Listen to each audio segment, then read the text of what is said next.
My name's Stanton Glantz. I'm a professor of medicine at the University of California, San Francisco, where I direct the tobacco research program. Liverpool is really the epicenter of tobacco control activism in England. England is now smoke-free because of activities that started in Liverpool.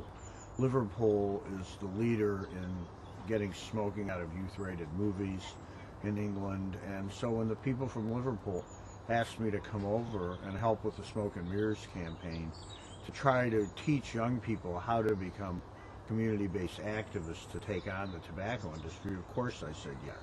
Tobacco industry is an evil, manipulative industry that corrupts the political process to protect its ability to kill people. The only reason that the tobacco industry continues to exist in England, in America, in any country, is because of the political influence they can wield. And young people are very well positioned to hold politicians accountable and break the connections between big tobacco and government. And that's one important thing. The other important thing is there's very good scientific research now that shows that if young people are engaged in fighting the tobacco industry and appreciate the pernicious influence the tobacco industry has in society, that actually is a very strong message to prevent them from starting to smoke, or if they're smoking, to get them to try to quit. So young people being actively involved in anti-tobacco activism has two really important benefits. The first thing is substantively they can be very powerful in countering the influence the tobacco industry has on politicians, and the act of being involved in that issue and engaging others in that issue is a very powerful anti-smoking message. It's much more powerful than telling people they're going to die when they're 50 years old. Much, much more powerful.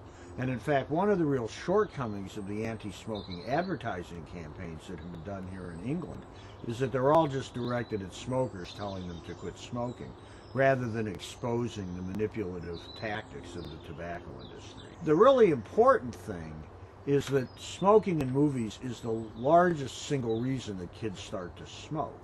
And so if you're serious about reducing youth smoking, you need to get smoking out of youth-rated films. And I think if they do that, that will in very short order send shockwaves back across the Atlantic to America and force Hollywood to stop making youth-oriented movies that promote smoking.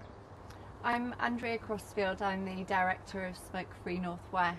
Smoke Free Northwest is a programme that runs across the whole of the Northwest region that's funded by primary care trusts. Our ambition is to make smoking history for children and young people in the region and to tackle smoking related health inequalities. The Smoke and Mirrors weekend is a part of that wider approach to tobacco control.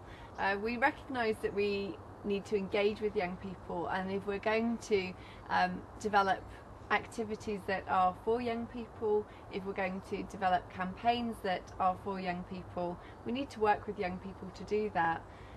This weekend has been an opportunity to understand young people's views, to hear what they've got to say, and there has been so much passion and so much energy in the rooms over the course of the last 2 days. Young people do want to make a difference. Young people feel really passionately about this agenda. You know, they want to tackle tobacco industry practices like child labour, like deforestation. They want to uncover the truth about tobacco industry lies and manipulation, and we want to support them to do that. One part of the Smoke and Mirrors project has been a film competition for 14 to 18-year-olds from across the region. Hundreds of young people put in entries through our website. A panel of judges pulled together 10 finalists. All of those young people are here with us this weekend, and they're working through their ideas, developing them into ideas for short films. What's going to happen later is that young people themselves, all the young people here today, will vote and choose the 3 ideas that they want to see made into short viral films for young people. And one of those films is actually going to be used in cinemas across the whole of the region. It's important to give young people a means of giving them a voice, and the phrase "see through the illusion," because that's what it is, and they create the illusion when people are very, very young, so it's important to engage people when they're young so that they can spot the illusion and see through it. I think this is a really, really important subject because it's so insidious. I mean, it's just, the whole problem is that it doesn't kill people for 25, 30 years. It's very difficult to combat that, to say to somebody, stop doing something now which might damage you in 10, 20, 30 years. And I thought the best way to do it is actually just not to show it in any of my programs, because they're very, making very popular drama that's seen by a lot of young people. Never to have a hero with a cigarette in their hand was the key message, that actually you can be cool without having to resort to things like that. So from day one in all the programs there was absolutely a total ban on tobacco.